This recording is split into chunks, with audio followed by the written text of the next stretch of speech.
La Catedral Vieja de Santa Cruz. La ciudad de Cádiz se incorporó a la corona de Castilla por el rey Alfonso X el Sabio en 1262, una de esas fechas claves para la historia gaditana. La mezquita de la ciudad fue convertida en la iglesia de Santa Cruz, por lo que se convirtió en el primer templo gaditano y por lo tanto en el recinto religioso con más historia de la ciudad. El rey castellano tenía para nuestra villa planes ambiciosos. Su idea fundamental era convertir a Cádiz en plataforma de primera línea para la empresa africanista que fue ya ideada por su padre Fernando III. La idea consistía en acabar con las amenazas de nuevas invasiones musulmanas. Fue en el año 1263 cuando el Papa Urbano IV, con la bula Esteris Ferit, creó la sede gaditana. Tuvo sus dificultades con el Cabildo de Sevilla por la delimitación geográfica de la diócesis, pero se llegó a un acuerdo. El fracaso de la empresa africana y los constantes ataques a la ciudad hacen que la ciudad vaya perdiendo la importancia que se le dio por parte del rey sabio. En 1344, en el reinado de Alfonso X, por la bula de Clemente VI, la sede tendrá doble resistencia, una en Cádiz y otra en Algeciras. En el siglo XV, Cádiz se convirtió en un feudo del duque de Arcos, don Rodrigo Ponce de León. La diócesis gaditana durante toda la Edad Media fue pobre y pequeña, además de sufrir continuos ataques tanto por mar y por tierra, algo que duraría siglos.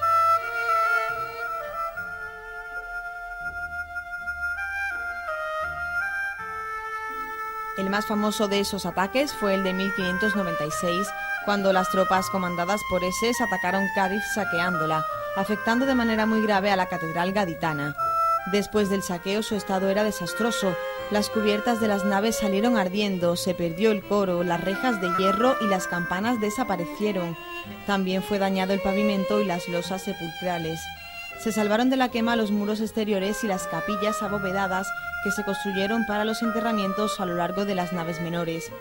Eso lo comprobamos en el cerramiento de estas capillas que son de estilo ojival. Las gestiones para reconstruir de nuevo la catedral surgieron muy pronto. El nuevo obispo de la diócesis, Maximiliano de Austria, promovió un rápido comienzo de los trabajos de reconstrucción. También García de Haro ofreció 6.000 ducados para la reconstrucción de la que había sido su sede episcopal. A pesar de las dificultades económicas, ya en 1602 se reanudó el culto. El ingeniero Cristóbal de Rojas, al que el rey Felipe II le encargó las obras de fortificación del castillo de Santa Catalina, estaba en la ciudad gaditana a cargo de las obras militares que tan fundamentales serían para no sufrir un nuevo 1596. Será el encargado de la reconstrucción del templo catedralicio. Una prohibición real que impedía a este ingeniero tener ninguna obra particular en Cádiz, así como sus muchas ausencias, obligaron a poner en manos de otro maestro la dirección del proyecto de reconstrucción, que sería Ginés Martín de Aranda. La reconstrucción del templo concluyó en 1602. Se aprovecharon estas reparaciones para ampliar el templo por la cabecera y también se abovedó completamente para evitar otro derrumbe por un incendio. Continuaron las reparaciones en la estructura del edificio para no ponerlo en peligro. Cristóbal de Rojas, observando el peligro de desplome en algunas zonas del templo, levantó una planta para reparar parte de la muralla de la iglesia que da a la zona del vendaval. Pero un terremoto en 1636 provocó la destrucción de la torre. En época del obispo Alfonso Vázquez de Toledo se hizo la capilla de las reliquias que están detrás de la sacristía. Cuando se construyó la catedral nueva, porque la catedral vieja se quedó pequeña en comparación con el aumento poblacional de la ciudad gracias al comercio de ultramar, empezó a ser despojada de sus riquezas para llevárselas a la nueva catedral. Lo más destacado fue el desmantelamiento de la portada de mármol con todas sus esculturas que se pusieron en diferentes lugares como la fachada principal en la bóveda de la capilla mayor. La realización de la portada de la catedral vieja la acordó el cabildo con un escultor genovés, Andrea Andreoli, en 1673. Era una portada con 4 columnas salomónicas rematada en medio punto. En el centro había una gran hornacina que contenía la figura del Salvador. Debajo la figura del apóstol Santiago, a los lados los patronos de Cádiz y bajo ellos San Pedro y San Pablo. En origen fue un templo de estilo gótico mudéjar de pequeñas dimensiones de 3 naves y con cubierta de artesonado. Un ejemplo de lo que queda de este estilo es la capilla bautismal. Actualmente podemos decir que es en líneas generales de corte manierista. Es un templo de planta rectangular, de tipo salón, con falso transepto. Las columnas toscanas sostienen la cubierta. Están alineadas desde la capilla mayor a los pies del templo en 2 filas, dividiendo entre sí las 3 naves. Los arcos peraltados de medio punto se apoyan entre los muros laterales y las columnas toscanas. Estos arcos sostienen bóvedas esquifadas y trasdosadas de ladrillos, que están orientadas a lo ancho de la nave central y a lo largo en las laterales. En las capillas del falso transepto, sus bóvedas son de medio cañón trasdosado y de cantería, mientras que las capillas menores se cubren con bóvedas vaídas y de aristas con sus linternas. Vemos delante del presbiterio una cúpula semiesférica sobre pechina con una decoración geométrica de clara influencia manierista. Detrás del presbiterio de la dependencia catedralicias, que destaca por su sobriedad, lo más interesante es la antigua capilla de reliquia, construida en 1610, de planta elíptica y cubierta con una cúpula trasdosada. Su reja fue regalo del siempre benefactor obispo Fray Ildefonso de Toledo. La capilla bautismal, que está a los pies del templo, y la nave eucarística tiene el arco de acceso ojival, así como una cubierta de crucería tardogótica. Es lo que queda del templo de época bajomedieval. Destaca también el torreón o capilla del Sagrario. Su construcción comenzó en 1689. Está situado en la nave epistolar, también a los pies del templo, ocupando 3 tramos del mismo. Hubo antes otro sagrario, pero la escasa capacidad de la capilla hizo que se construyera el que vemos en la actualidad. Fue diseñado por el arquitecto Felipe de Gálvez, el cual ideó una estructura cúbica articulada con piedra de Chipiona y Santipetri.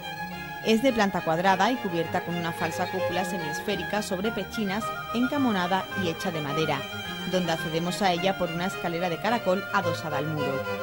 Este torreón se concluyó en 1692 y fue reformado por Torcuato Cayón en la segunda mitad del siglo XVIII, que elevó la altura de la torre como actualmente la conocemos. Este mismo arquitecto, Torcuato Cayón, fue el artífice del programa decorativo que iba a tener la capilla. Se basaba en 3 altares y con retablos en cada uno de los testeros. Uno de los retablos estaba situado en la parte que da al mar y estaba dedicado a la Inmaculada Concepción. La imagen de la Virgen fue realizada por Domenico Giscardi, que también fue el autor de los ángeles lampadarios realizados en yeso policromado que rodeaban este retablo mayor del Sagrario. Como escribió el historiador y buen conocedor de esta catedral vieja, Lorenzo Pérez del Campo, el Sagrario era un tabernáculo de talla dorada que tenía pequeñas cabecitas de ángeles. A la izquierda se situaba un altar dedicado a San Miguel. Era un pequeño retablo de madera policromada que imitaba al mármol. Enfrente de este se encontraba un altar con las pinturas de los santos patrones San Servando y San Germán. En la parte exterior tiene un aspecto de iglesia-fortaleza, como la describieron los historiadores Juan Alonso y Lorenzo Alonso de la Sierra, y con una torre del Sagrario que contribuye aún más a darle este aspecto de fortaleza. El exterior de las bóvedas está cubierto por ladrillos vidriados de diversos colores. El campanario de la iglesia está separado de la misma y se encuentra en la casa de la contaduría, que está separada de la iglesia por un pasillo. Es un campanario de planta cuadrada alargada y coronado por un chapitel cubierto de ladrillos vidriados. En la puerta de acceso por los pies del templo vemos los escudos de los reyes católicos de la segunda mitad del siglo XV, en la que podemos apreciar, además de los cuarteles de Castilla, León, Cataluña y Sicilia, el águila de San Juan el Evangelista. También está el de la catedral y el del obispo García de Haro. Esta puerta iba a tener una decoración que se encargó a Génova a finales del siglo XVII, pero nunca llegó a realizarse. Empezamos por su retablo mayor.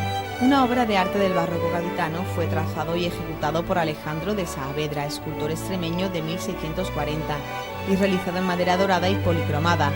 La policromía corrió a cargo de Juan Gómez Couto, mientras que la decoración escultórica es obra de Alonso Martínez. Siguiendo a los historiadores del arte, los hermanos Juan Alonso y Lorenzo Alonso de la Sierra, este retablo tiene la originalidad de ocupar parte del testero, los laterales del presbiterio y la bóveda. Tiene solo un cuerpo dividido en 5 calles. Se eleva en un zócalo alto de jaspes blancos y negros. Las calles están enmarcadas mediante pilastras y columnas acanaladas. Entre ellas se abren unas hornacinas ocupándolas sobre este cuerpo las tallas policromadas de San Pablo y San Pedro, al lado de la Inmaculada, y en los laterales del altar mayor San Germán y San Servando.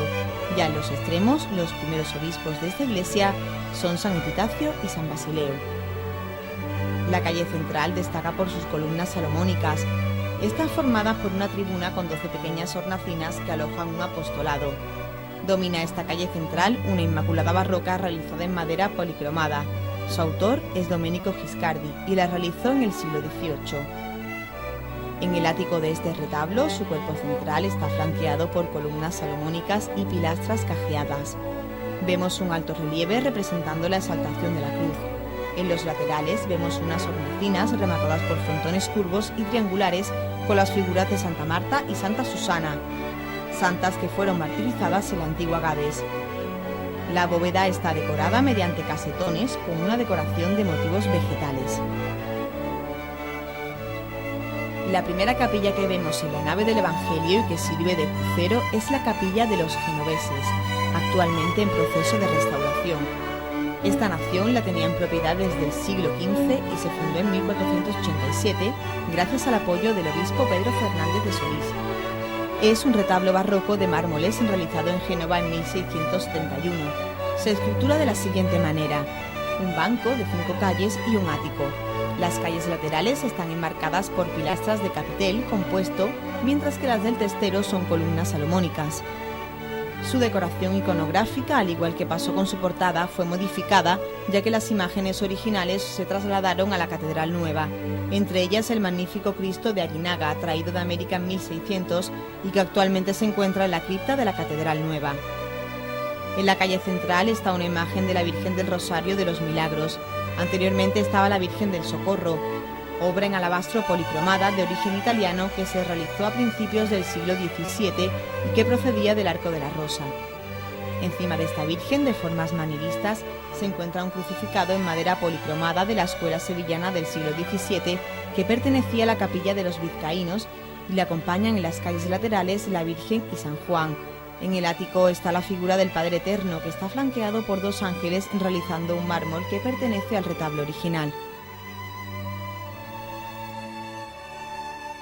La siguiente capilla, al lado de la de los genoveses y siguiendo esta nave del Evangelio, pertenece a la Cofradía del Cristo del Mayor Dolor.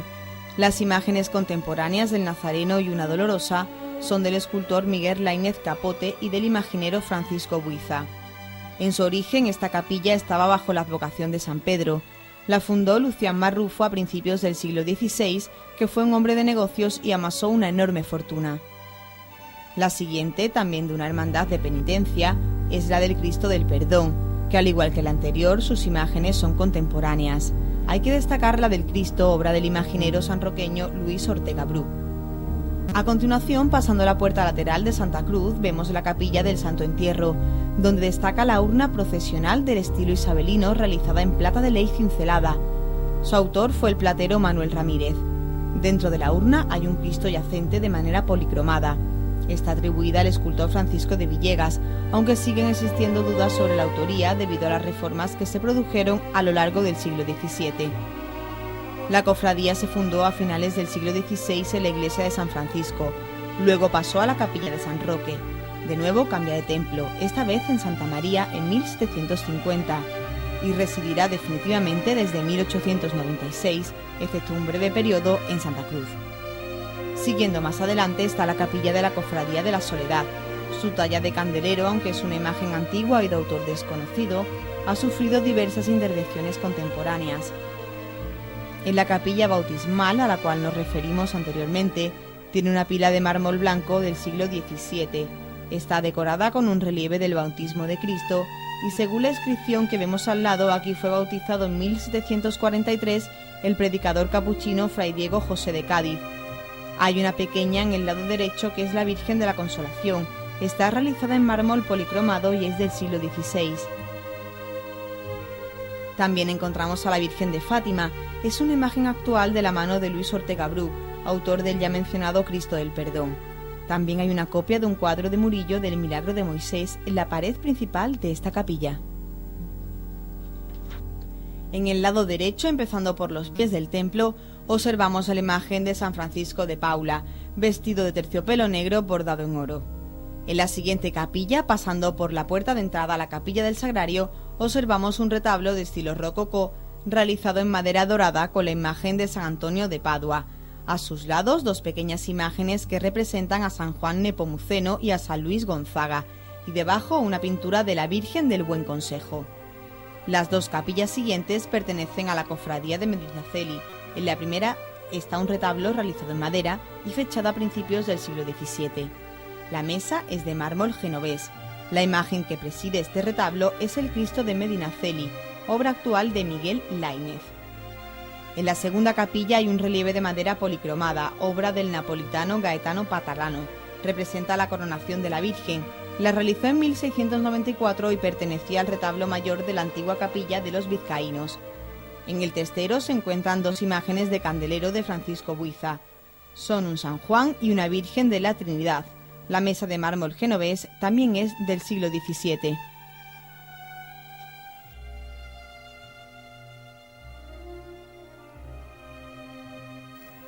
En el último tramo de esta nave, donde antes se situaba la capilla de los vizcaínos, ahora está el coro, que se abre mediante dos arcos de medio punto.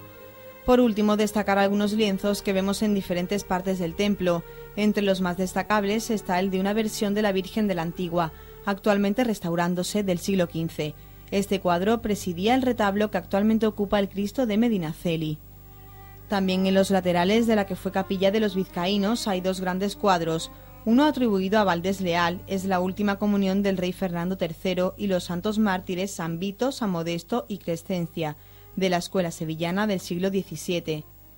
Finalizamos con la portada de acceso a la sacristía baja, con embutidos de jaspe, puerta de caoba y el escudo catedralicio sobre el dintel, una obra del genio de Andrea Andreoli.